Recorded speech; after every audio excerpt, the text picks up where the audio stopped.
From not being able to let go of Henry Cavill to a summer release bringing the entire vibe down, here's why fans hate The Witcher. Cause let's be real, you can't have The Witcher without the OG Geralt. One of the biggest reasons for the decline in viewership is Henry Cavill's departure from the cast. I mean, the guy nailed his role as Geralt and fans absolutely loved him for it. But back in October 2022, Cavill revealed that he would be saying goodbye to The Witcher after season 3. To make matters worse, the news broke that Liam Hemsworth would be taking over the iconic role of Geralt for seasons 4 and 5. Now, I'm not saying Hemsworth isn't a talented actor, but for die-hard fans of the show, this change didn't sit well. The reaction was, let's just say, less than positive. And you can imagine the impact that had on the show's viewership. But there's more to it than just Cavill leaving. In the beginning, it seemed like Cavill had a solid reason to exit. He just landed the role of Superman, and that's a pretty big deal. Naturally, he wanted to explore that opportunity, but Cavill later lost the chance to continue that project when James Gunn took over as DC Studios co-CEO. Ouch. But then the rumor mill started churning. Fans were talking about how Cavill's departure from the show was because of some tensions with the showrunners. Cavill felt that the series had strayed too far from the source material, which is just another reason why fans hate the show. One of the long-standing issues with the TV show is its complicated relationship with the source material. The Witchers really struggled in that department. Season 2 took a bit of a detour, introducing new storylines that left everyone confused. Some of these additions helped to provide context and flesh out the world, which was cool. But then there were moments where it all felt like unnecessary fluff, like they were trying to pad out the episodes or something, and fans can sniff out that kind of stuff from a mile away. With season 3, they're somewhat trying to get back on track and stick closer to the books, but the changes made in the previous seasons are kind of set in stone. It's a tough situation, because even if they're making an effort to be more faithful to the source material, the damage might already be done. And all the changes have made the show way too divisive. Season 2 was a total mess. The writing felt uneven, and things only got worse when they decided to mess around with alternate timelines. Not exactly a recipe for success, huh?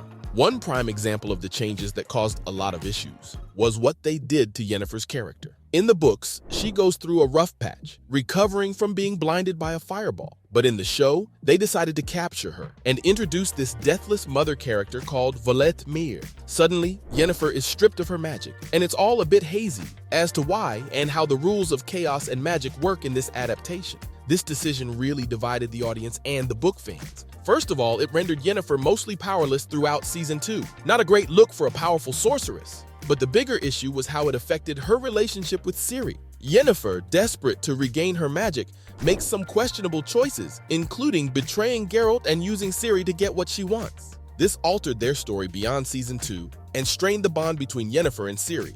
In the books, Yennefer is like a nurturing mother figure to Ciri, teaching her about magic and all that good stuff. The TV adaptation tried to show glimpses of that, but it came across as more predatory, especially when it happened during Yennefer's pursuit of Voleth Meir. Sure, taking away Yennefer's powers gave her a strong motive for season 2, but it didn't quite hit the mark. She only gets her chaos magic back in the finale, and her redemption felt weak because she was okay with sacrificing Ciri until the last minute. It would have been more satisfying if Yennefer had regained her powers earlier, leading to a meaningful bonding moment between her and Ciri at the temple. It would have made her sacrifice feel more genuine and less like a sudden change of heart. That wasn't all though. The pacing was all over the place. Season 1 hit us with those multiple timelines, and while it wasn't everyone's cup of tea, it did keep us hooked from start to finish. The rise and fall of events had a satisfying flow, you know? But then came season 2 and things got a bit wonky. In season 2, some parts of the story were dragged out to the point of becoming snooze fests, like Fringilla and Yennefer's endless adventures together. On the other hand, some of the more thrilling plot points were rushed through. Take Ciri's development, for example, it happened way too fast. Season 2 threw too much at us all at once. We had Vesemir trying to create more witches, while at the same time we were slowly uncovering the mystery of who Ciri really was and why she was so important. And let's not forget the whole Yennefer's betrayal versus Fringilla and Cahir showdown. But the issues didn't magically disappear in season 3. The early reviews of the new season aren't exactly stellar. While some people think season 3 is an improvement over the first 2, others think it's the weakest season yet. It's like a battle of opinions out there. For those who fall into the latter category, their main complaint centers around the lack of exposition in season 3. You know, instead of showing us how a character behaves or acts, they tend to just tell us about it. We want to see characters grow and evolve through their actions, not have everything spoon-fed to us through dialogue. This heavy focus on telling, rather than showing has caused Season 3 to fall into the average category for many viewers. Sure, it might be an improvement over the messiness of Season 2, but it's not exactly blowing anyone's mind either. Speaking of which, the monsters have been super underwhelming. Now don't get me wrong, there were definitely some cool creatures to encounter, but you've got to admit, overall, they felt a bit underwhelming. You know, kind of the same thing, and lacking that intriguing backstory that we got used to in the books and games. One of the standout monsters was the Leshen, a direct nod to the source material, and it looked pretty darn cool. But it was dispatched in an instant by a brand new monster that suddenly popped up from another sphere. It was a missed opportunity to give the Leshen the attention it deserved. The only time they've really hit the mark with monsters was in the recent seasons, when Geralt and Ciri found themselves at Nevellin's Manor, where he's been cursed and turned into a half-man, half-boar creature. And to make things even crazier, there's a deadly Bruxa lurking in the house. Turns out, the Bruxa is in love with Nevellin, and he lets her feed on him because he feels the same way. Now that's classic Witcher storytelling right there. It had that perfect blend of quirkiness and darkness, and it easily became everyone's favorite episode of this season. But monsters aren't the only element lacking in the recent seasons. So were the elves, or should I say, the zero-effort elves. In Netflix's version of The Witcher, they're basically humans with pointy ears. That's it. No distinctiveness, no magical allure, and they can't even fight properly. It's like they just missed the mark with these guys. In the books and games, elves are supposed to be long-lived, proud, beautiful, and dangerous. They're a force to be reckoned with. But in the show, they just feel plain and uninspiring.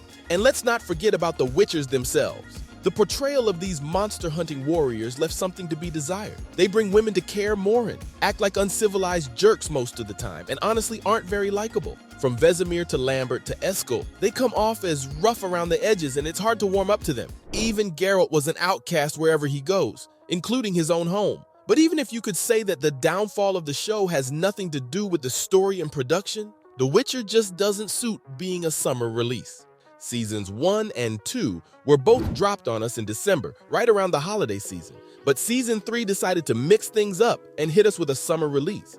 Now, some fans believe that the December release worked better for The Witcher. Why? Well, it's all about setting the right mood. The show's dark and gritty visuals, along with its epic fantasy vibe, seem to fit perfectly with the winter season. There's something about snuggling up on a cold winter night, surrounded by darkness and mystery, that adds to the viewing experience. On top of that, by releasing the first 2 seasons in December, Netflix kind of created this association between winter and The Witcher. It kind of became a tradition where winter equals The Witcher. So from a summer release bringing the entire vibe down to them not being able to let go of Henry Cavill, this was why fans hate The Witcher.